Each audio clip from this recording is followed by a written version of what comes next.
Krishna, boa noite. Obrigado pela presença para nós começarmos uma nova aula sobre o Vedanta Sutra baseado no Srimad Bhagavatam, tá? Então, eu vou só cantar os mantras para a gente iniciar. Namah Vishnu Padaya Krishna Prestaya Bhutale Srimati Bhakti Vedanta Swami Niti Namine Namaste Saraswati Deve Gauravani Pracharine Nirvishesha Sunyavari Pastasya Desatarine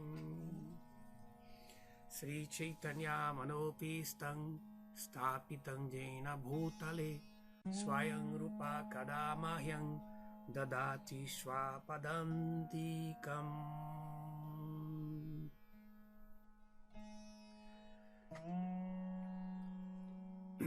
Narayana Smarat Sarve Nakutastana Bidyati Swagapavargadala Naraketshu Apitulya Samadarshinaha. Então, na aula de hoje, nós vamos terminar o segundo pada, tá? Esse segundo pada, ele vai tratar de uma das últimas explicações sobre o que nós chamamos o Brahman, não? Por exemplo, no primeiro capítulo, que é o Samamvaya, que nós estamos trabalhando, que ele é a reconciliação de todos os shastras, as escrituras, como que todas as escrituras elas têm harmonia em si, em descrever que realmente o Brahman é a verdade absoluta e que todas as realidades são parte da realidade, elas não podem existir independente dele. Então, no Pada 1, que nós já estudamos, ele lida sobre a causa do universo, tá? Nós descrevemos logo no primeiro Adhyaya, né? No primeiro Adhikarana, primeiro tema, fala sobre a necessidade de indagar sobre a causa última, que é o Brahman. E depois nós vimos sobre que que este Brahman é a origem de tudo. E depois os próximos temas fala qual o processo de entender ele, que ele pode ser entendido nas escrituras. E assim há várias descrições nas escrituras, e o Vedanta Sutra ele traz algumas contradições, tá? Sobre essas afirmações sobre a verdade absoluta.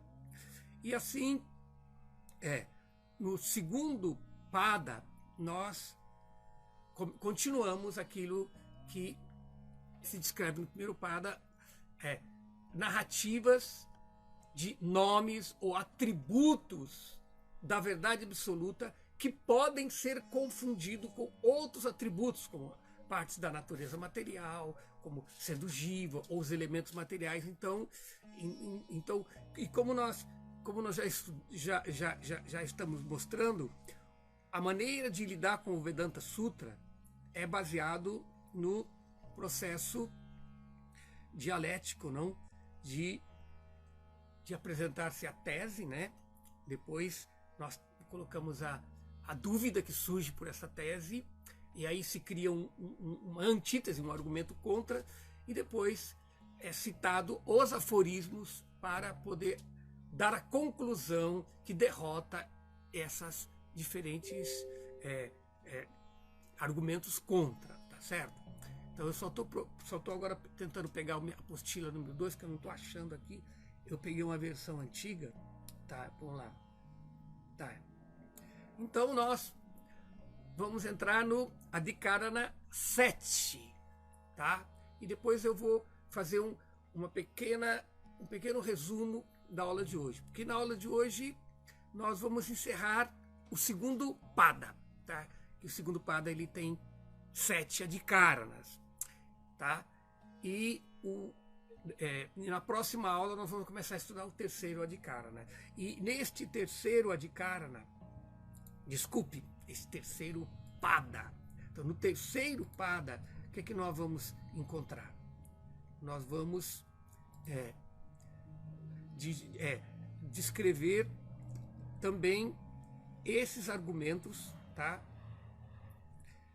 Que alguns sistemas filosóficos, como Sankhya e outros, trazem sobre a posição suprema da verdade absoluta, ou do Brahman como a realidade única, a causa de todas as causas, aquilo que mantém tudo, tudo se mantém nele, e aquilo que para onde tudo retorna. Então, nós vamos terminar esse Pada de hoje, do segundo Pada, que é nesse último Adhikarana. Depois nós vamos fazer uma pequena recapitulação do que nós estivemos estudando. Inclusive, eu vou abrir hoje uma aula mais de perguntas, para que o pessoal que está acompanhando a gente possamos tirar algumas dúvidas que surgiram no nosso estudo, tá certo?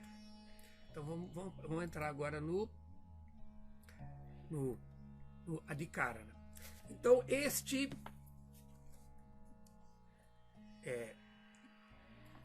terceiro, desculpe, nós estamos no segundo ainda, este sétimo Adhikarana, que é o sétimo, ele é chamado de Vaishvanara Adhikarana, tá? Então este é chamado Vaishvanara Adhikarana. Então essa palavra Vaishvanara, antes de nós entrarmos, é um dos nomes do Sol, tá? Mas também ela significa, desculpe, Sol não, é um dos nomes da deidade do fogo. Então Vaishvanara é exatamente o fogo. Então o Vishaya, a tese que se apresenta, o tema deste Adhikarana nós podemos trazer de um dos versos do Chandogya Upanishad. Só um segundinho, só que eu estou pegando aqui um texto que tem uma tradução mais clara. Deixa eu ver aqui.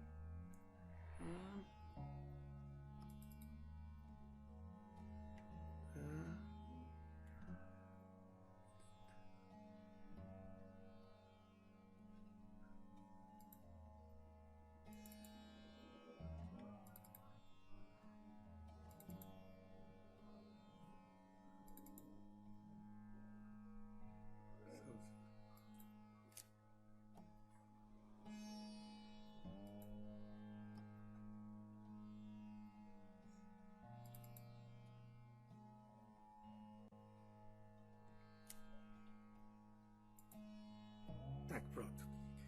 Então o Vishaya, vou ter que ser de inglês mesmo, não estou achando a minha versão em português que está no smartphone. Trazemos um verso do Chandogya Upanishad que afirma: Kuno Atma Kim Brahmeti. Quem é o Atma? Quem é a personalidade suprema? Este verso do Upanishad, ele está indagando.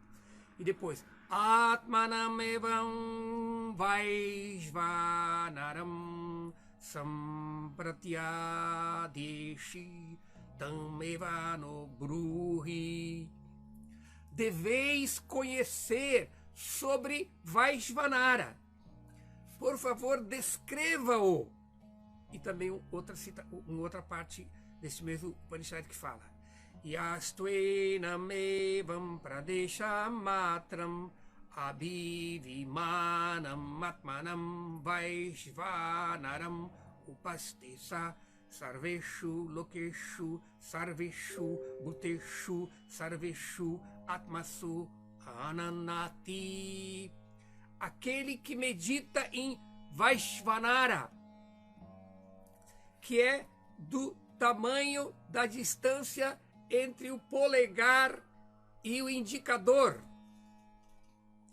e que está presente em todos os mundos, em todos os elementos e em todos os corações, come o alimento e é nutrido. E também o outro texto: Etasyahava etasyatmano Vaishvaranatya murhaiva sutejas chakshuhu Vishvarupa Prana Pritagvartma Sandeho Bahulo Vastireva Vai Prithvi Eva Hadavoro Eva Vidhi Lomanir Bahir Hridayam Garhapatyo Mano Nyahar Ryapachana Asya Hanya. O paraíso é a cabeça de Vaishvanara. O sol são seus olhos. O vento é o seu alento. O céu é o seu corpo. O oceano são seus rins. E a terra é seus pés. E seu corpo.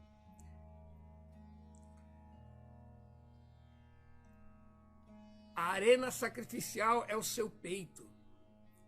E a grama sacrificial é sua cabeça.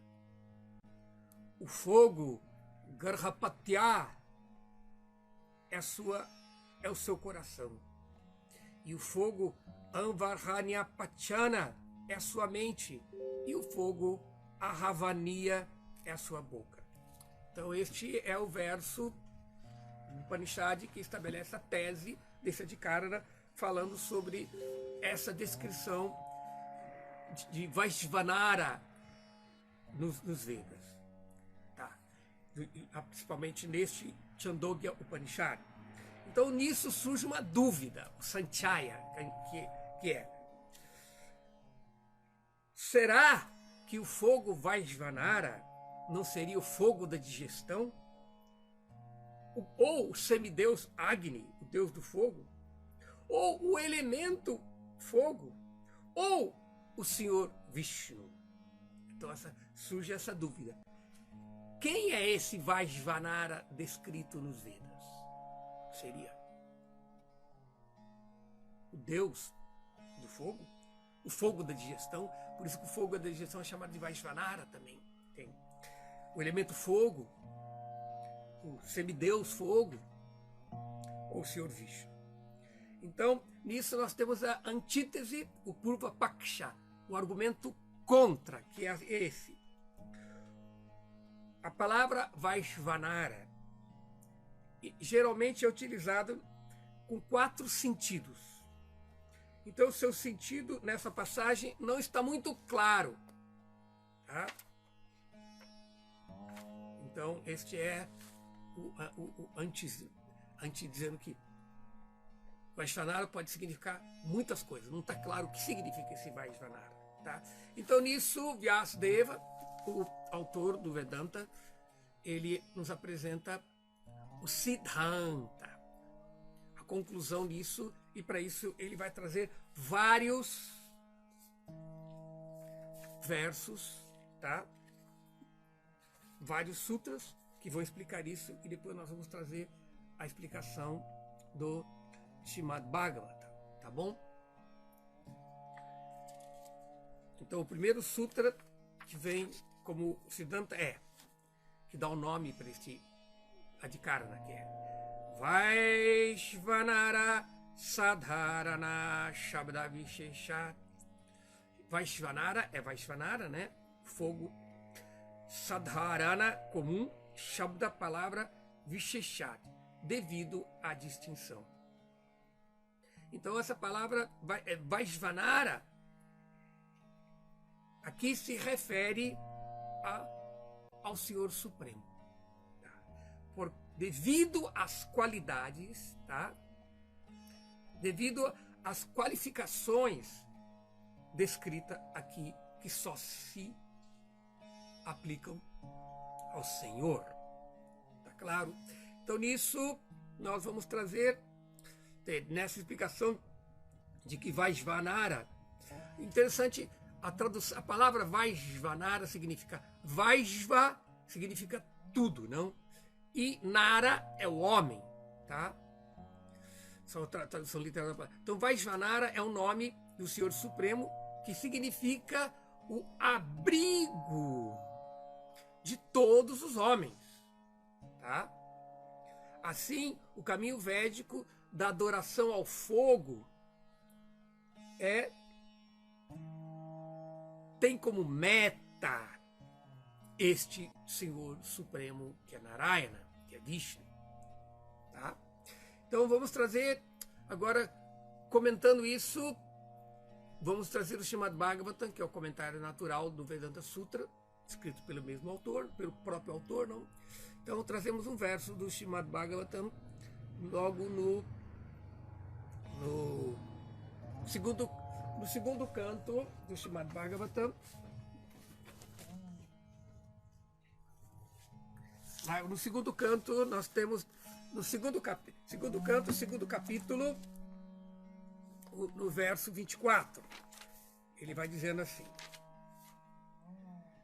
Vaishvanaram yati vihaya sagataha sushumnaya brahmapatena shuchisha vidhuta kaukotha harirudasad prayati chakram nripa shaishumaram.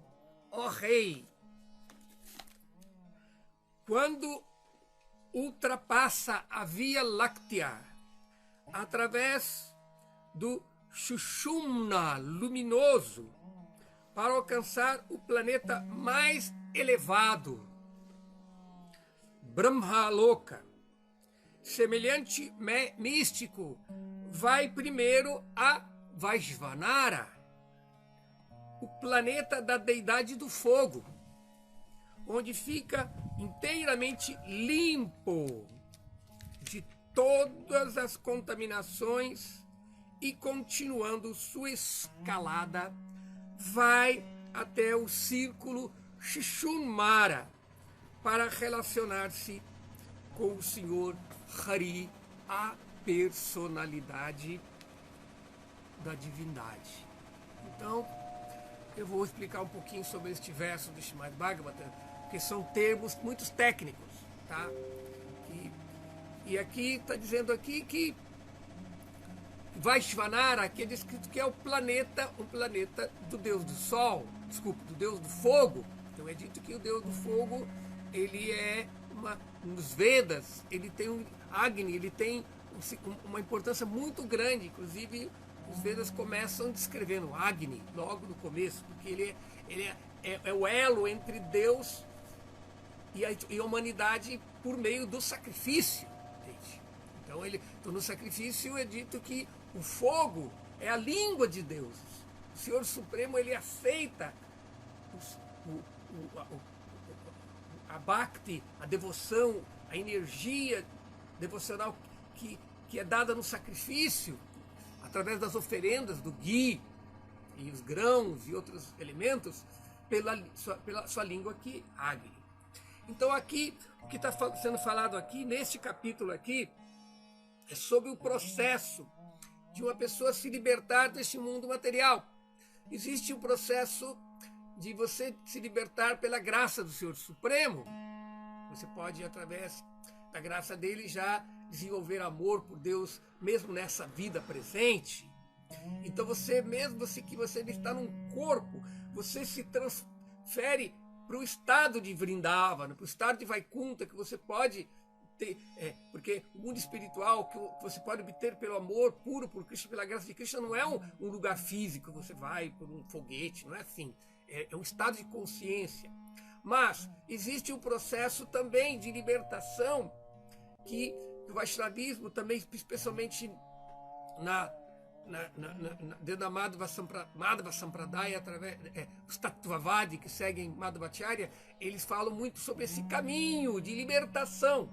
É um caminho que ele necessita muito seguir o processo de Varna Ashram, para que você possa se elevar gradualmente em diferentes planos, em diferentes mundos, até alcançar Brahmaloka, e aí, no fim deste universo, você vai para Vaikunta junto com Brahmaloka. Então esse caminho é um caminho de Bhakti que é bem diferente do processo de Bhakti que almeja prema nessa vida. Entende? Você pega a graça, a alma, é um tipo de Bhakti que ainda tem um desejo de Mukti, um desejo de você alcançar o mundo espiritual do Senhor Vishnu, onde você vai adorá-lo com reverência e admiração. Então aqui está dizendo o processo de quando a alma sai pelo processo de yoga, entende? Ela passa, ela sai, ela entra no processo que é chamado Sushumna. O Sushumna é considerado como se fosse o corpo de um golfinho. E a alma, e esse Sushumna, ele se identifica com a Via Láctea. Entende? Então, existem vários portais no céu que a alma, ela passa, ela vai até chegar nesse planeta, nessa caminhada através da Via Láctea, que a alma vai sutilmente nos seus corpos sutis, para poder alcançar até Brahma Loka, e daí ela se libertar, alcançando Vaikuntha, ela tem que se purificar. Entende? É um processo muito... E é exatamente o que este verso aqui do Srimad Bhagavatam fala. Entende?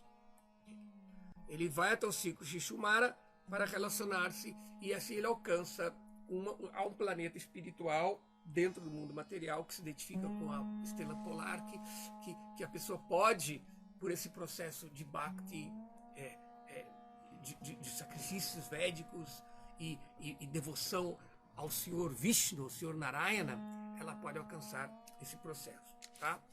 Então é mais ou menos esse verso está querendo dizer isso, o que vai descrever no Vaishnavara. Então vamos continuar descrevendo, não? Então é este ciclo, então nós estamos no texto 24, tá aqui.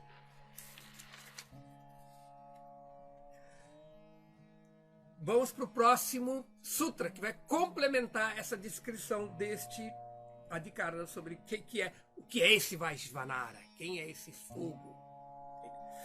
Smaryamanam manumanam syaditi. Smaryamanam, descrito nos textos das escrituras Smritis. Anumanam, por inferência. Syad é iti, assim. Então isso pode ser inferido. A tradução desse sutra é: isso pode ser inferido pelas afirmações dos Smriti Shastras. Nós temos que entender que os Smriti Shastras são escrituras baseadas nos Shrutis. Os Shrutis são os textos védicos, como os mantras, Rig Veda, Yajurveda, Samaveda, Tharvaveda, que são chamados os mantras, não? E outras diferentes literaturas, como os Brahmanas, que complementam ele para os sacrifícios, os Upanishads, que nos dá o conhecimento filosófico, o conhecimento metafísico dos Vedas. Então e tem vários complementos deles para os rituais, e são chamados Shruti, a literatura é o que se ouvir. Agora, os Smriti são literaturas, a palavra Shruti significa aquele que foi ouvido, a revelação primeira. Smriti é aquela revelação que faz você compreender melhor, lembrar melhor, meditar melhor nessa revelação. Então significa, esse tipo de literatura são as literaturas como os Puranas, como os Itihasas, que são os épicos, como a Mahabharata, da qual faz parte a Bhagavad Gita, o Ramayana, então e alguns outros textos ritualísticos também, eles são chamados Smriti. Algumas vezes se colocam os Agamas também como Smriti, mas eles têm um status muito particular. Então é dito que essa literatura Smriti, ela nos descreve isso. Então, por exemplo, o exemplo de uma literatura Smriti que fala sobre isso é a Bhagavad Gita. Tá? E o Bhagavad Gita tem um verso que diz que Krishna fala: Aham Vaishvanaro Bhutva Praninam Deham Ashitaha. Já dizendo esse verso da Bhagavad Gita 15, 14 da Gita, né? Que Krishna está dizendo que eu sou Vaishvanara nos corpos de todas as entidades vivas. Tá? Então nós podemos ver que no nosso corpo, todos nós temos dentro do corpo um fogo Vaishvanara, que é o fogo responsável pela digestão. Na verdade, este fogo ele situa-se no terceiro chakra, no chakra do plexo solar. Esse fogo é responsável por digerir o alimento, digerir os pensamentos na reflexão filosófica, digerir as emoções. Então existe um fogo no nosso corpo, e esse fogo representa Krishna.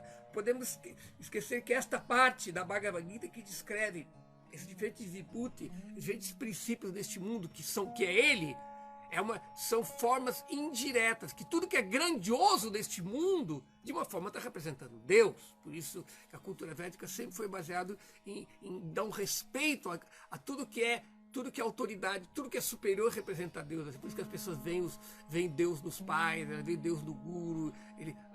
Então existe o cidadão vê Deus no rei. Então tudo aquilo que é poderoso, tudo que tem autoridade representa Deus. Então no fogo também, este fogo no corpo que digere tudo também é Deus. Então essa descrição aqui é uma descrição do Bhagavad Gita, como esse verso está dizendo aqui, que este fogo é Deus, é também explicado, olha lá, Ismarya Manan Anumanansa, por inferência nós podemos encontrar isso também descrito no palavra Ismara, ele é lembrado.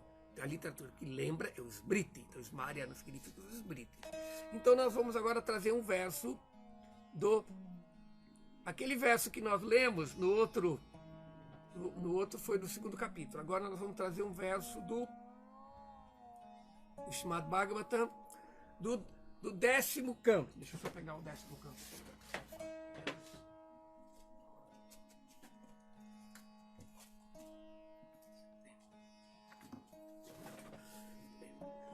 Então no 10º canto tem um verso que descreve que, deixa eu ver o capítulo, 87, aqui, 87, 18. Então, este é o verso que nós vamos ler. 10º canto, 87, um verso 18, que ele vai começar dizendo: Odaram upasate yarishi vartmashu kurpa drishaha parisara padhatim haridayam arunayo daharanam.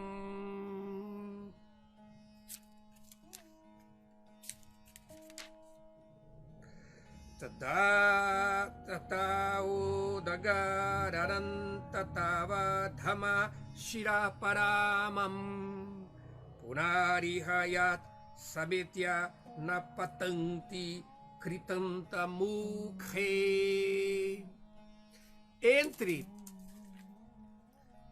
Dentre os seguidores dos métodos estabelecidos por grandes sábios, aqueles com visão menos refinada adoram o Supremo como presente na região abdominal, enquanto os Arunis adoram-lhe como presente no coração, no centro sutil do qual emanam todos os canais prânicos. Dali o Senhor iluminado,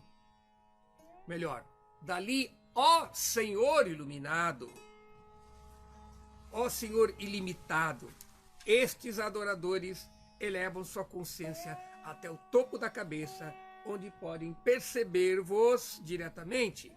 Então, atravessando o topo da cabeça, rumo ao destino supremo, eles alcançam aquele lugar do qual jamais voltarão a cair neste mundo, na boca da morte. Tá? Então é interessante que este verso do Srimad Bhagavatam, ele na verdade está fazendo uma narrativa do processo da alma evoluir no nosso corpo, até ela se libertar desse corpo. Porque nós temos que entender que o nosso corpo material é um microcosmo. Ele reflete em miniatura a estrutura do universo. Então aquela descrição daquele verso anterior que fala da alma passa pelos Shinjumaras, pelas diferentes regiões do universo e sai até alcançar, ela se purifica também no planeta do fogo, até alcançar o planeta supremo. Então aqui também descreve que no nosso corpo também, no processo de meditação, yoga, as pessoas vão meditando em diferentes fontes de energia, por exemplo. Ele está dizendo que os menos inteligentes ficam presos aqui no chakra básico, chakra umbilical, aqui nessa região da terra, das emoções, mas aqueles que começam a usar o seu fogo, usar a sua inteligência, elas vão se elevando e podem se elevar. Então, na verdade, é uma forma assim que a gente tenta explicar, entende? Tá. Então, acho que este verso, agora nós passamos agora para o próximo sutra, que vai complementar. Como nós vimos, às vezes o Siddhanta, ele não é apenas um aforismo, são vários aforismos que complementam a ideia da conclusão. Então, o próximo sutra seria o Sutra 27. Shabdali bhyunta pratishtana cha netichena tatha drishti upadeshat asambhavat purusha vidham api chainam adhiyate. Afirma-se, ou seja, não pode ser. Se alguém afirma que não pode ser o Senhor Vishnu, porque muitas palavras aqui refutam essa ideia, e porque o Vaishvanara reside, ou seja, no coração, então eu digo que devido aos ensinamentos das Escrituras, que uma pessoa deve meditar no Senhor Vishnu no coração. Dessa maneira, porque não é possível interpretar a palavra aqui para significar qualquer outra coisa, e porque o texto aqui descreve que Vaishvanara como uma pessoa numa forma parecida com a humana. Então, o que está acontecendo? Então, este aforismo, ele está mostrando aqui que entre os semideuses, gente, não é esse aqui, não. Que Vaishvanara, ele é o Senhor Supremo que deve ser meditado, como sendo o fogo interno, que tem uma forma pessoal. Então nós podemos ver que mesmo os yogis, eles meditam em Vishnu numa forma pessoal, dentro do seu coração. O verso vai falar mais sobre isso. Então vamos agora trazer um verso do Srimad Bhagavatam, que vai descrever este. Então nós temos o verso, o capítulo 11, não, capítulo 16 do 11º canto, que ele começa a descrever. Indroham Sarvadevanam Indroham Sarvadevanam Vasunam Asmi Havyavat Adityanam Aham Vishnu Rudranam Nilalohitaha. Entre os semideuses, eu sou Indra. Entre os Vasus, eu sou Agni, o deus do fogo. E eu sou Vishnu entre os filhos de Aditi. E entre os Rudras, eu sou o Senhor Shiva. Tá? Então aqui nós temos uma descrição dos diferentes semideuses. E aqui é interessante que o Senhor Vishnu, ele também é contado como um dos semideuses, na categoria de ser um dos Adityas. Os Adityas são os semideuses, filhos de Aditi. Tá? Então existem várias categorias de semideuses. Os Adityas são as divindades solares. Certamente o Senhor Supremo, ele não é um semideus, ele não é uma criatura, ele preexiste a criação material, Mas quando se refere ao Senhor Vishnu na condição de um Aditya, se refere à encarnação do Senhor Supremo como um Deva. Tá? Assim como o Senhor Supremo encarnou na forma de um peixe em Matsya, ele encarnou na forma de um javali em Varaha, como uma tartaruga em Kurma, como um Kinara, meio animal e meio homem, como um Nrsimhadeva, como uma espécie humana, mais assim, das florestas aborígenes, como Parashurama, como um rei civilizado, como Ramachandra, um ser humano. Ele também apareceu como um Deva na sua forma de Vamana. Então, Vamana é a encarnação de Vishnu como um Deva. Então, essa é a forma como ele é conhecido, como um Aditya. Então, aqui nós podemos ver que, de novo, este verso, esta parte do Srimad Bhagavatam, ela lembra muito aquela parte do Bhagavad Gita que eu falei, quando se descreve que Krishna mostrando as coisas grandes e poderosas nesse mundo como representando ele. Então essa parte do Srimad Bhagavatam também, que é muito parecida com o Bhagavad Gita, que descreve as opulências do Senhor. Então essas opulências, elas podem ser encontradas em várias categorias de seres, e estes seres só têm essa grandeza porque essa grandeza neles é dado pelo Senhor Supremo. Entre aquilo que é grande, entende? Sempre aquilo lembra e está mostrando Deus. Então, entre os semideuses, Vishnu também está presente, tá? Então, eu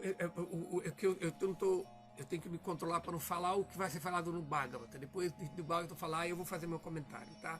Então esse verso do Srimad Bhagavatam faz essa descrição das diferentes divindades. Tá? Por que às vezes nós confundimos os semideuses como sendo o Senhor Supremo? Porque eles são partes do corpo cósmico do Senhor Supremo, chamado Virata Rupa. Então, aforismo 27, tá? Então, ele vai complementando essa ideia. 27, olha lá.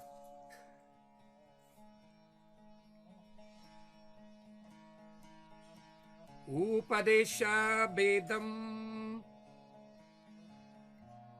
Eu acho que eu li o verso da aqui. 1, 2, 27. Desculpa, eu estou no capítulo quadro errado. 1, 2, 27. Nós já lemos o 27, agora vamos passar para o 28. Ataeva na devata bhutam cha. Ataeva, portanto, na não, devata, semideus, bhutam, elemento, chai. Então, Vaishvanara também, pela mesma razão, não é nem o semideus Agni, não é o Devata, na Devata e Bhutancha. Ele não é nem o Deva, o semideus Agni, e também não é o elemento fogo, tá? Devata Bhutancha, não é nem o Deus, então dessa forma ele não é. Então aquela pessoa que medita em Vaishvanara como sendo o semideus, o deus do fogo, ou o elemento material fogo, Bhutagni, ela está confundida, tá? Ela está mal dirigida, ela não está no lugar, ela não está no caminho certo quando ela faz isso. Então agora nós vamos trazer alguns versos,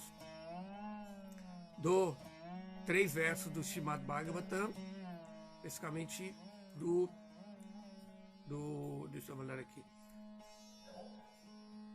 do 4º canto, né, que ele fala assim: Agni Ruvacha Yateja Sahansu Samigdateja Havyam Vahe Swadwara Ajashiktam Tam Yagniyam Panchavidam Champanchabi Shristam Yajubhir Pranatosmi Yagyam. O Deus do fogo disse, Esse é um texto do segundo canto do Bhagavatam, capítulo 1, versículo 39. O Deus do fogo disse: meu querido Senhor, eu ofereço minhas respeitosas reverências a ti, porque é somente por seu favor que eu sou luminoso e abrasante como fogo. E aceito as oferendas misturadas com manteiga e oferecidas no sacrifício. Os 5 tipos de oferendas, de acordo com o Yajurveda, são suas diferentes energias, e sois adorado por 5 tipos de hinos védicos. Sacrifício significa a sua suprema personalidade da divindade, tá? Significa que você é a suprema personalidade. Então, por isso é dito, nesse verso fala assim: Smidjagyan, vós sois o sacrifício, tá? Então, temos um outro verso também do segundo canto do Srimad Bhagavatam. Então, neste segundo canto, nós descrevemos Sa samadhi vrityanubhuta samad atmayata swapna janikshitaikaha tam satyamananda nidhim bhajetan nanyatra sajeyata atmapata. A pessoa deve concentrar a sua mente na suprema personalidade da divindade, que se distribui sozinho em tantas manifestações, assim como pessoas comuns criam milhares de manifestações nos sonhos. A pessoa deve concentrar a mente nele, a única verdade absoluta, inteiramente bem-aventurada. Caso contrário, ela será desencaminhada e provocará a sua própria degradação. Tá? Então, temos esses 2 versos. Esse verso ele complementa exatamente isso, que aquela pessoa que pensa que o Senhor Supremo é um semideus. Ele está dizendo aqui. Agni, ele, nesse primeiro verso do Bhagavatam, ele deixa bem claro que todos os Vedas, todos os hinos védicos, todos os sacrifícios védicos, ultimamente representam ele. Ele é o próprio. Jagyavai Vishnu, se explica nos Vedas. Ele é o sacrifício.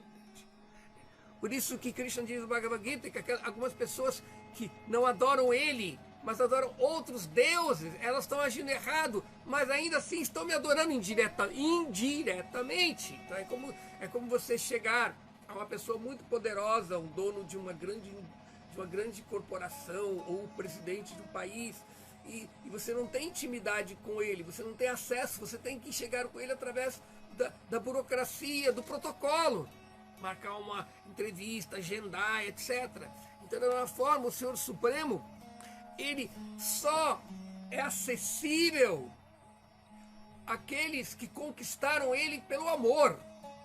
Aqueles outros têm que relacionar com eles através do Dharma, do processo burocrático da natureza material. Tá certo? Então a Agni, ele é uma das diferentes manifestações da forma cósmica, dos corpos, ou seja, dos membros do corpo cósmico do Senhor Supremo. Então nós não podemos pensar que ele é a causa suprema. Então Agni ou Vaishvanara, na verdade Agni e Vaishvanara são nome da mesma divindade também, mas aqui Vaishvanara está indicando aquilo que torna o fogo adorável. Aquilo para o que o fogo, aquilo que o fogo é a porta para a libertação, porque o fogo ele permite o sacrifício, e o sacrifício faz você entrar em contato com o Senhor Supremo. Então agora nós temos mais um. Na verdade, nós temos ainda mais uns. Deixa eu ver quantos. Tem bastante aforismo ainda nele. Mas vamos lá, vamos. Nós estamos no aforismo. Um pouquinho.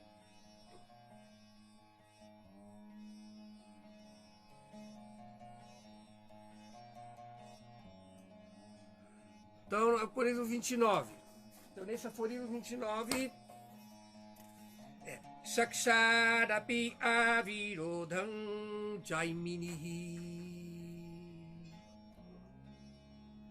Shakshat, diretamente, api também, avirodham, sem contradição, jaiminihi, jaimini.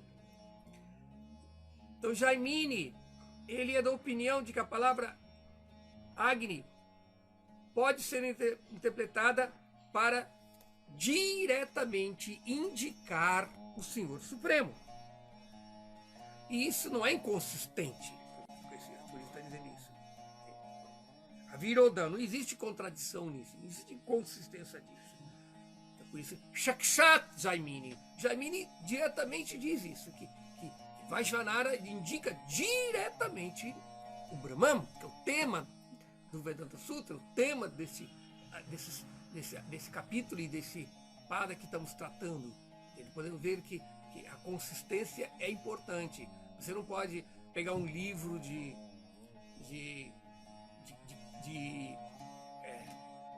como chama, um livro de poesia, como fazer poesia, e de repente num dos parágrafos te ensina como você fazer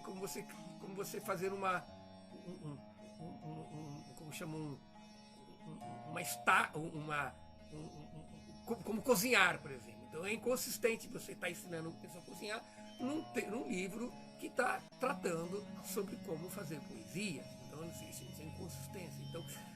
Então a consistência, o contexto, tudo que está aqui indica Brahman, a verdade absoluta.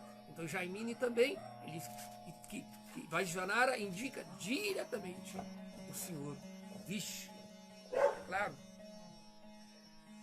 Porque como nós já vimos no começo desse Adhikara, né, a palavra Vaishvanara, ela pode significar o líder, né, do mundo, né? A palavra Nara pode significar líder também, ou pode significar o proprietário de todos os seres. Aí Nara significa seres. Então esse significado da palavra Vaishvanara, ele não indica nada além da suprema personalidade da divindade, que é a causa original de todas as causas. E da mesma forma, Agni, que pode ser também o nome de Vishnu, porque Agni significa aquele que conduz, aquele que guia, o guia de todos, tá? Que também é o nome do Senhor Vishnu. Então, por isso Jaimini fala que não há contradição nenhuma nós considerarmos que Vaishvanara, o fogo, é realmente um nome que indica ao Senhor Supremo. É claro?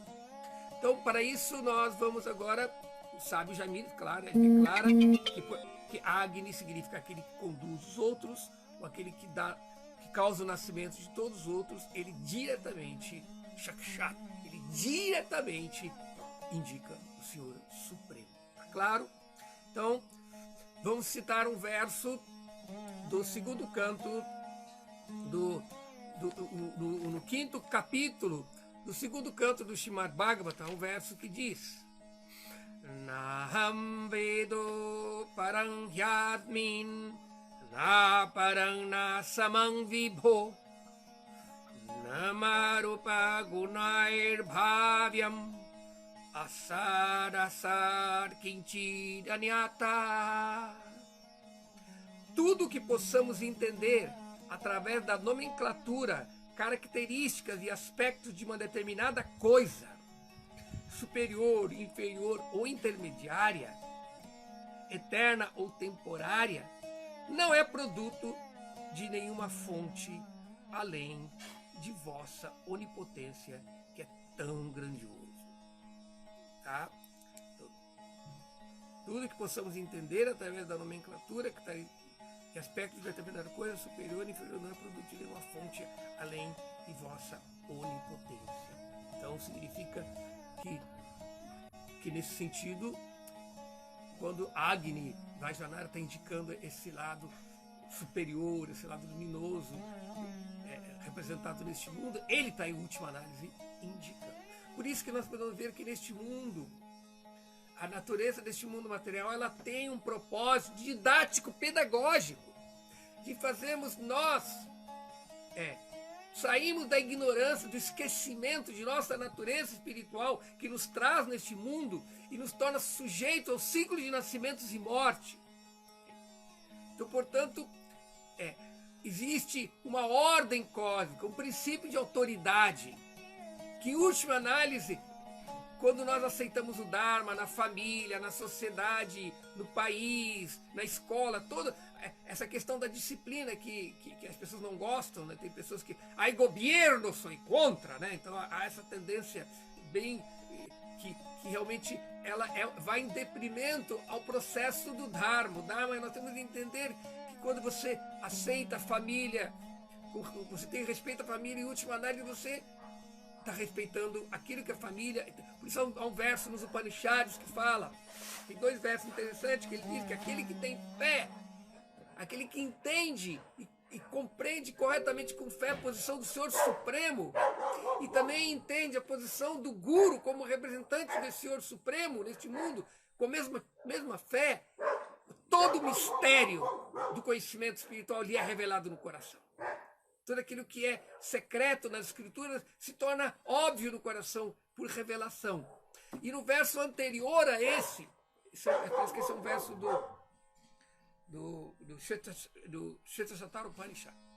Ele diz, agora ele fala assim, antes de chegar nesse verso, agora, aquele que não é um bom filho, que não respeita os seus pais, que não é um bom súdito, que não respeita os livros, a pessoa que não tem esse princípio,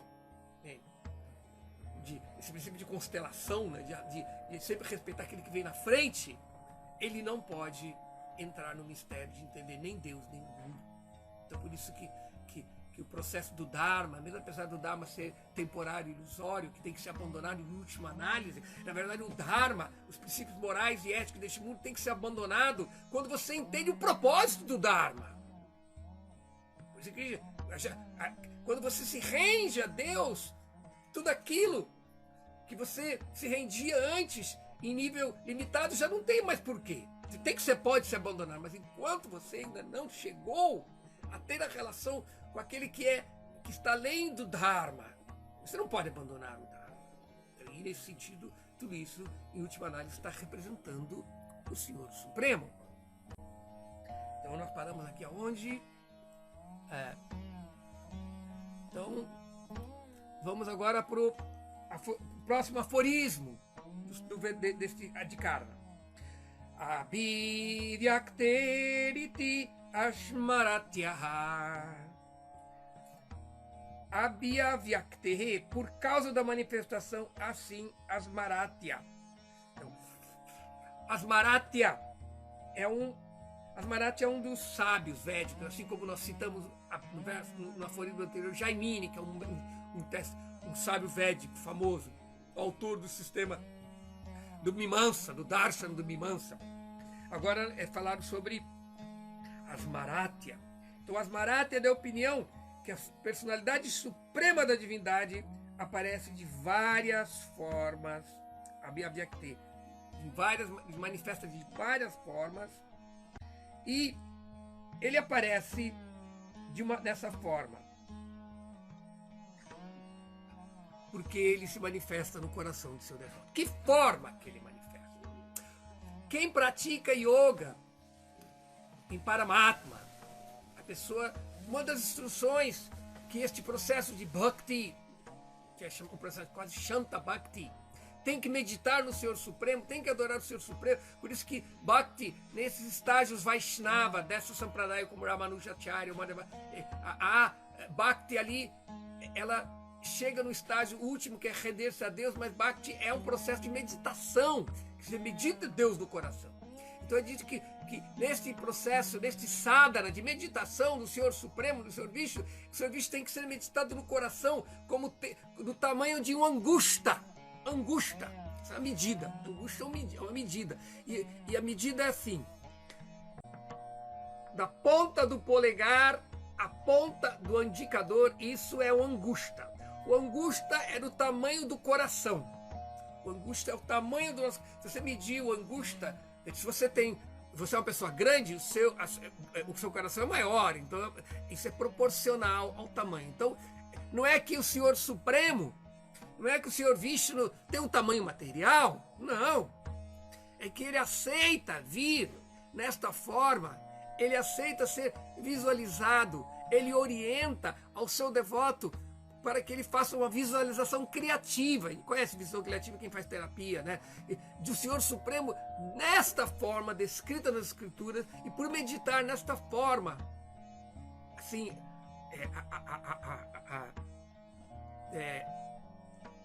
mesmo não vendo, mas você visualiza o Senhor dessa forma, e aí o seu coração é purificado, e aí o Senhor se manifesta na sua forma, assim como Dhruva Maharaj. Dhruva Maharaj foi orientado por Narada para meditar no Senhor Vishnu, nessa forma no coração. E chegou um momento, ele estava visualizando essa forma, e de repente ele se desconcentrou e perdeu a visualização.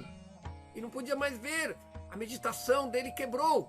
Aí ele ficou assustado, aí quando ele abriu o olho, quem estava na frente dele? O Senhor Vishnu apareceu em pessoa, aquela mesma forma que ele estava meditando. Então o processo de Bhakti, e isso também pode ser encontrado nossa tradição, toda a tradição de Bhakti, que o Senhor aceita, assim como ele aceita vir como angusta no coração, ele aceita vir também no Archa Vigraha, na forma das deidades.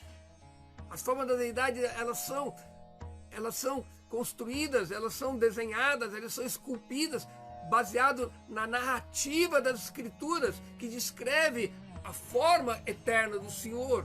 Então o Senhor, que é infinito e ilimitado, ele permite vir dentro dos limites da nossa mente, dos nossos sentidos, para aceitar o nosso serviço, a nossa meditação e purificar assim a nossa consciência.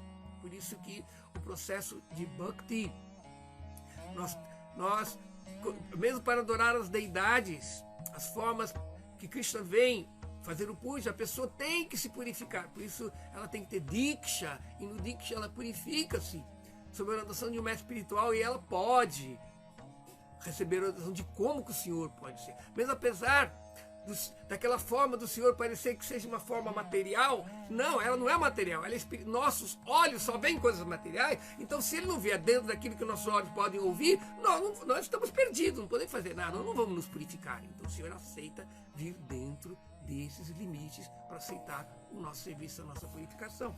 Então é isso que está sendo colocado aqui, de que o Senhor Supremo, isso é uma afirmação do sábio Asmaratya. Então esse sábio Asmaratya, ele declara que Vaishnavara é o nome do Senhor Supremo porque ele se manifestou dentro do coração do devoto, como o fogo se manifesta da madeira, certo? Então, por exemplo, você pega a madeira, não tem fogo, a madeira ela é fria, mas se você ficciona a madeira, o fogo vai surgir. Mas de onde veio aquele fogo? Se não tinha fogo ali dentro, mas ele surgiu. Então o Senhor também, ele aparece no coração do devoto quando o devoto medita nele, nessas formas, de acordo com a orientação do Guru das Escrituras, que são relatos de seres que tiveram a graça e, portanto, nos dão o caminho que nós podemos seguir para também alcançar esta mesma graça. Então vamos ler o verso do Bhagavata, que eu pulei aqui, fui mais ofensivo que o Bhagavata, pensando que eu sei mais, mas vamos lá. Então, nós temos um verso do 6º canto do Srimad Bhagavatam, capítulo 4, que fala assim: Manishino antar hridi saniveshitam swashakti navabhischa trivridibhi niryatha daruni panchadasyam Manishaya Nishkashanti Gudham. Assim como grandes brahmanas eruditos, que são peritos em executar cerimônias ritualísticas e sacrifícios, podem assim provando a eficácia, ou melhor, podem extrair o fogo dormente dentro da madeira do sacrifício por cantar os mantras de 15 Samedhini, assim provando a eficácia dos mantras védicos. Então aqueles que são de fato avançados em consciência, em outras palavras, aqueles que são conscientes de Krishna, podem encontrar a super-alma que pela sua própria potência espiritual está situada dentro do coração. O coração está coberto pelos 3 modos da natureza material e os 9 elementos materiais, que são a natureza material, o total da energia material, que seria o Mahatattva, o ego, a mente, os 5 objetos da gratificação dos sentidos e também os 5 elementos materiais e os 10 sentidos. Esses 27 elementos constituem a energia externa do Senhor. Grandes yogis meditam no Senhor que está situado como a super-alma, o Paramatma, dentro do âmago do coração. Claro, acho que esse verso foi bem explicado, né, gente? E passamos para o próximo aforismo, que é o aforismo 31. Adhyakteriti. Não, esse eu já lembro. Anusmrite iti badarihi. Anusmritehe. Porque, devido à meditação, iti, assim, badarihi, Badarimuni. Então aqui já tem o veredito de outro sábio védico. Esses sábios são considerados autoridades do Vedanta, né? Por isso que Vyasadeva, quando ele organiza o Vedanta, o processo de analisar o Vedanta baseado em tese, ele sempre está citando esses sábios que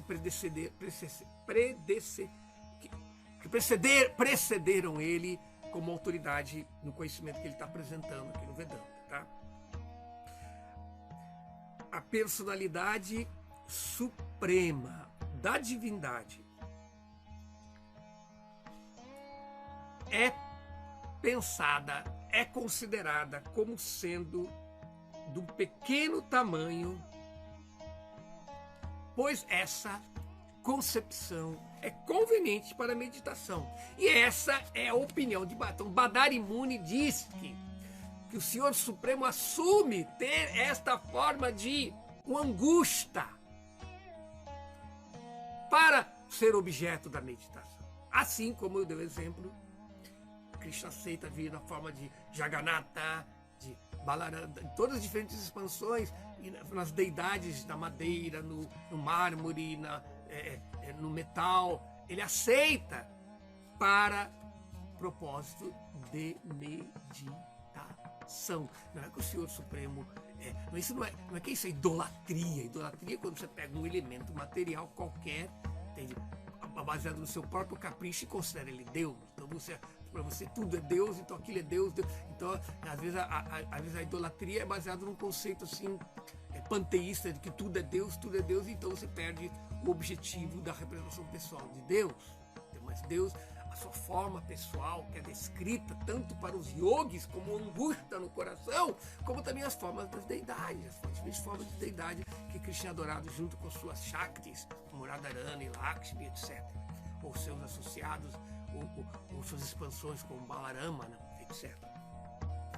Então, vamos agora, baseado nesta afirmação de Badari dessa opinião, que ele assume isso para propósito de meditação. O Senhor assume essa forma para os yogis, que é uma forma de Bhakti, que é chamado Upasana. Upasana também é Bhakti, mas é uma Bhakti de quem medita Deus no coração, tá? Então, nós temos agora um verso do segundo capítulo do Srimad Bhagavatam, é o verso 8 do segundo capítulo do Srimad Bhagavatam, que descreve que chi swadehanta hridayavakashe Pradesha Matram Purusham Vasantam Chaturbhujam Kanjarathanga Shankha Gadadharam Dharanaya Smaranti. Então esse verso também vai explicar isso que nós estamos discutindo até agora, né? Ele diz assim: outros concebem a personalidade da divindade, a personalidade de Deus, tá? Apesar de personalidade de Deus são uma redundância. Deus, o conceito de Deus implica pessoa. Outros conhecem a personalidade da divindade residindo dentro do corpo, na região do coração, e medindo apenas 20 centímetros, com 4 braços, carregando respectivamente um lótus, a roda e uma quadriga, roda de uma quadriga, que é o chakra, né? Um búzio e uma massa, tá? Isso aqui nesse verso está dizendo aqui. Padesha Matram, que Prabhupada explica, ele fez uma conversão de 25 centímetros, que é exatamente, aproximadamente isso aqui dá 20 centímetros. Só lembra uma régua de escola, você vê exatamente isso. Como minha mão é pequena, a mão de Prabhupada era maior, então 25, às vezes você coloca 25 centímetros, mas esse é o Angusta, que o Senhor Supremo, ele carregando essa forma. Então essa forma da Suprema Personalidade de Deus já foi bem explicado, não? Que o processo dele é para efeito de meditação, tá? E o Bhagavata também fala isso, que outros devotos, aqueles que praticam o processo de meditação de Deus no coração, porque existe uma forma de místicos, de devotos que meditam no seu coração da forma do Senhor Supremo que se manifesta ali, tá?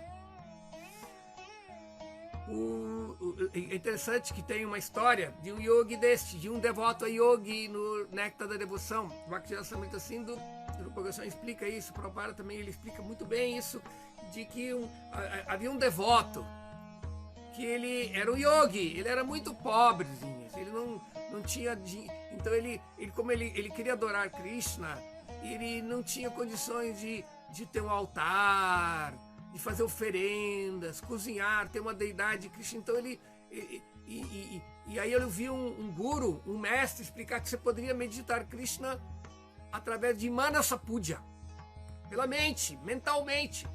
O processo de Manasa Puja é um tipo de meditação onde você faz uma visualização criativa, você visualiza que você está adorando Krishna. Então ele entendeu isso e falou: tá bom, então eu coisa que eu sei fazer é meditar. Então o yogi sentou nas margens do rio Godavari, no sul da Índia, e aí ele começou lá, entrou em transe, né? O processo de meditação chegou em transe. Aí começou na meditação visualizar que ele está indo nos lugares mais sagrados, pegando as águas, os elementos mais, as frutas, os vegetais mais requintados para oferecer a Krishna. Aí ele foi visualizou sua cozinha, ele fez uma cozinha especial, não melhor que essas cozinhas totalmente equipada, ali ele cozinhava em panelas de ouro, prata, coisa assim, tudo de última coisa. E ali ele estava fazendo uma preparação que Krishna gosta muito, que é arroz doce. Tem um arroz doce. O arroz doce na Índia é diferente do nosso arroz doce caipira do Brasil. Quando as caipiras do Brasil ele é assim, meio grosso. Agora na Índia ele é líquido. O arroz, você cozinha tanto o arroz que ele derrete e você bebe, tipo, como se fosse um tipo de leite condensado, assim, o arroz doce. E ele geralmente tem que ser tomado frio. Aí o yogi estava ali, o devoto, né, o Bhakta, ele falou: mas acho que já deve ter esfriado, né? Ele tinha cozinhou, desligou, ficou esperando, não tinha paciência, falou: não quero ver. Aí quando ele colocou a mão na panela para poder ver se estava esfriado, ele queimou a mão. E quando ele queimou a mão, ele saiu do transe do yoga. Aí ele olhou no dedo dele, ele estava queimado. Ou seja, então e aí o Senhor Vishnu, satisfeito com isso, apareceu no seu Vimana e levou ele para Vaikuntha. Então isso é um exemplo do processo de que Bhakti também é o processo de meditar em Vishnu no coração, tá? Então nós vamos para onde aqui? Tá? Agora nós temos uma outra afirmação, o próximo aforismo, que seria o aforismo 32. Nós vamos ver, trazer de novo a opinião do sábio Jaimini, tá? Sampateriti Jaiminis tathahi darshayati.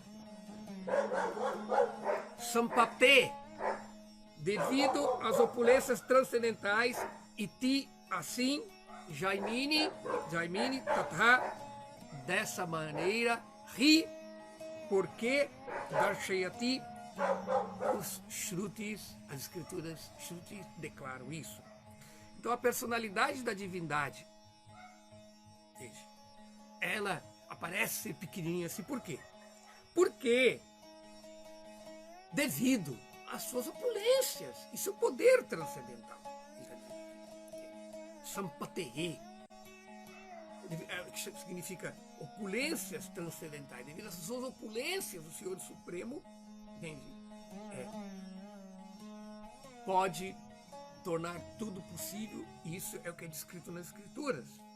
Essa é a opinião de Jaimini. Então, Jaimini deixa bem claro que ele é assim pequeno, porque ele permite ser pequeno. É dito que a alma, que nós somos seres insignificantes, nossa compreensão é tão limitada. Como que o insignificante vai querer compreender o infinito? Mas o infinito sendo todo poderoso, Krishna sendo infinito e todo poderoso, ele pode vir dentro dos nossos limites e ainda assim se manter ilimitado. Então, isso é a opinião de Jaimini. Tá? E ele também confirma a sua opinião baseado nas Escrituras. Então, por isso, nós vamos citar alguns versos do Srimad Bhagavatam. Tá. Paravareshu bhuteshu brahmantas tavaradishu bhautikeshu vikareshu bhuteshu atamahatsu cha guneshu gunasaumecha gunavartikare tatha eka eva parohyatma bhagavan ishvaro vyayaha pratyagatma shvarupena drishya rupena cha swayam vyapya vyapaka nirdeshyo hianirdeshyo vikaupitaha kevalanubhavananda swarupa parameswaraha mayantha hitaishwarya iyate gunasargaya. A suprema personalidade da divindade. Esse é um verso do 7º canto do Srimad Bhagavatam, que descreve que a personalidade suprema da divindade, o controlador supremo, que é infalível e inconquistável, está presente em diferentes formas de vida, desde os seres vivos inertes, Stavara, tais como as plantas, até Brahma, o ser vivo criado mais elevado. Ele também está presente na variedade de criações materiais e nos elementos materiais, na energia material total dos modos da natureza material, Sattvaguna, Rajoguna e Tamoguna, bem como na natureza material imanifesta, que é o Mahatattva, e no falso ego, que é Ahankara. Apesar dele ser ele está presente em todos os lugares. E ele é também a alma transcendental, a causa de todas as causas, que está presente como observador no âmago dos corações de todas as entidades vivas. Indica-se que ele é o que é permeado. Ou melhor, indica-se que ele é aquilo que permeia e é a super-alma toda penetrante, mas ele, na verdade, não pode ser indicado. Apesar dele ser indicado assim, ele não pode ser indicado. Ele é imutável e ele é indivisível. Ele é simplesmente percebido como o Satit Ananda supremo, eternidade, conhecimento e bem-aventurança, sendo coberto pela cortina da energia externa. E para o ateísta, ele parece como não existente. Então, esse é o argumento do ateu, né? Se Deus existe, mostra Deus. Ou você não pode mostrar Deus, Deus não existe. Então, para o ateísta, é aqui. Então, só para nós encerrarmos a nossa aula de hoje, vamos ler o último. Na verdade, esse aforismo, este Adhikarana, foi mais extenso do que eu pensava. Eu achava que era pequenininho e dá tempo da gente fazer uma análise do curso. Vou deixar para a próxima aula. Então vamos terminar esse Adhikarana hoje lendo o último sutra. Amananti chainamasmin. Amananti, eles declaram, cha também, enan, isso, asmin, nele. Então, eles dizem isso dele. Eles quem? Os Atharvanikas, os seguidores do Atharva Veda. Tá claro? Então, esses Atharvanikas declaram essa potência inconcebível como é presente no seu Supremo, e isso pode ser encontrado em alguns Upanishads. Mas vamos ler primeiro os dois versos do 10º canto do Srimad Bhagavatam, que explicam e dão a conclusão assim final deste Adhikarana, nesse último aforismo. Asya pire vavapusho madanugrahasya Shvaecha mayasya natu bhuta mayasya kopi Nishe mahitva vashitum manasantarena Shakshatavaiva kimutatma sukhanubhute. Meu querido Senhor, são versos do 10º canto, capítulo 87, verso 41. Meu querido Senhor, nem eu, nem ninguém mais pode estimar a potência de seu corpo transcendental, que mostrou tanta misericórdia para mim e que aparece só para satisfazer os desejos de seus devotos puros. Apesar da minha mente estar completamente removida de atividades materiais, eu não posso compreender a sua forma pessoal ainda assim. Como então posso eu possivelmente compreender a felicidade que você experimenta em si mesmo? Agora vamos dar o outro verso, complemento a esse. Dvipataya eva te navayurantam anantataya tumapi arantaranga nichaya manusavaranaha kaiva rajam sivanti vayasa sahaya chrutayor Tuai phalanti atanirasanena bhavan nidanaha. Porque sois ilimitado. Nem os senhores do paraíso, e nem mesmo vós próprios podem jamais chegar ao fim de suas glórias. Os incontáveis universos, encobertos em conchas, são compelidos pela roda do tempo para divagar dentro de vós, como partículas de poeira sendo soprada no céu. Os Shrutis, seguindo o método deles de eliminar tudo separado do Supremo, se tornam bem-sucedidos por revelar a ti como a conclusão final deles. Então, com isso nós podemos ver claramente aqui que estes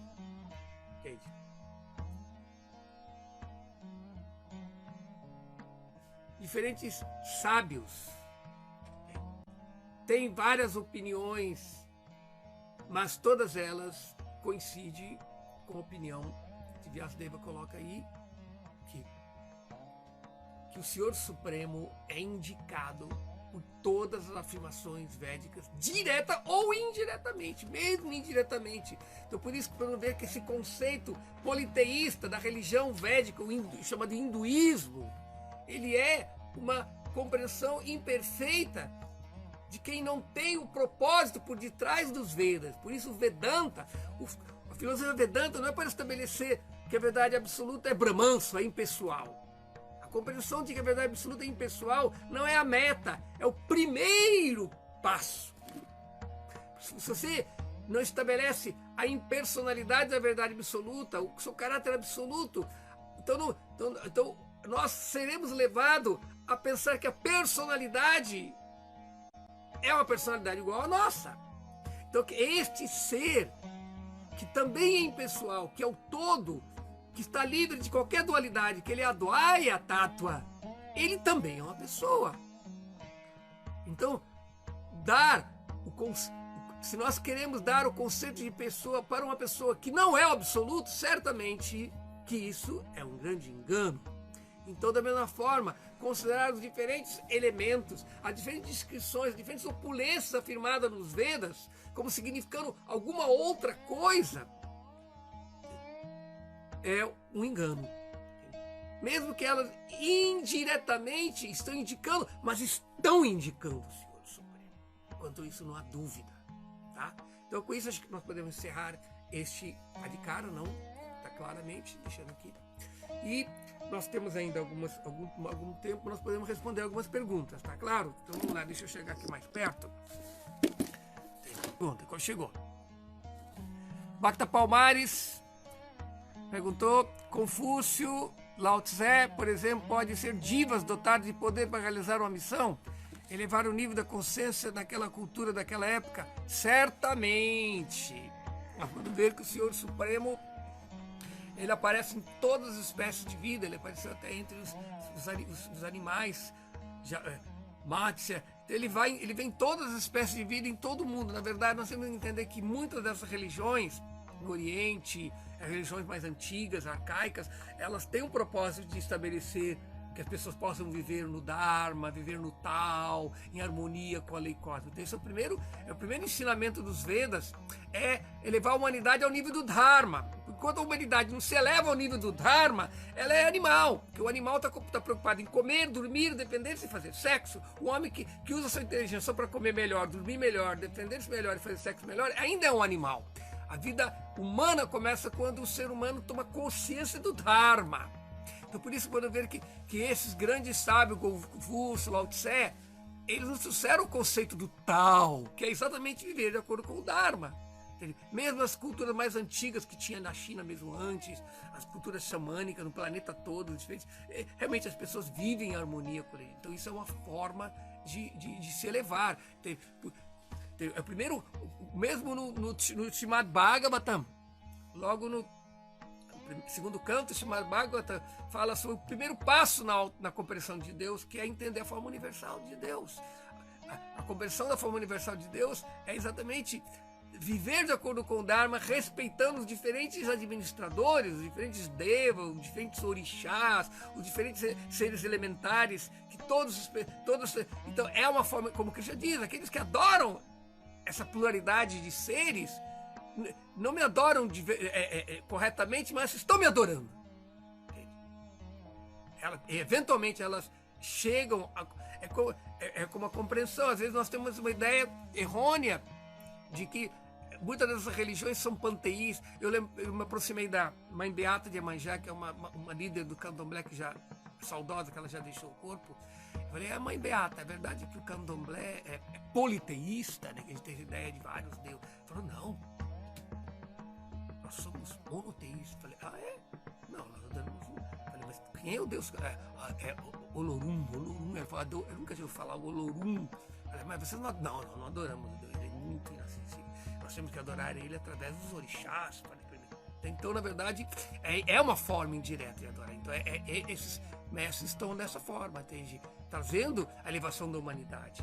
Eles são Shakti, como você colocou, são Shaktiaveshas. Ele é ali dotado de alguma forma, alguma potência divina para que eles possam elevar a humanidade moralmente, em civilização, em termos de austeridade, as pessoas possam viver de uma forma progressiva como seres humanos, para não cair meramente numa vida hedonista de comer, dormir, defender-se e fazer sexo. Por isso a religião, ela é importante. Então esses grandes mestres têm que ser respeitados e temos que respeitar a pluralidade religiosa como plano de Deus.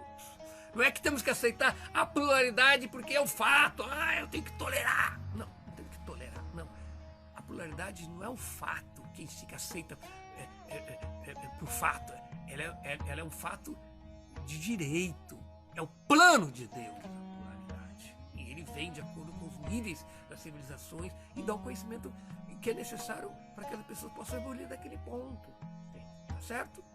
Então, acho que deu para responder a sua pergunta. A Mabel Cabral, ela pergunta como chegar ao Dharma na nossa cultura.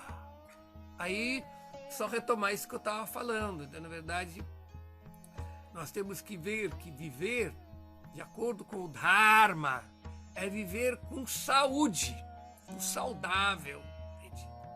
Então, o Dharma, como eu estava explicando anteriormente também, aceitar o princípio da autoridade faz com que nós possamos ultimamente aceitar a posição da autoridade suprema.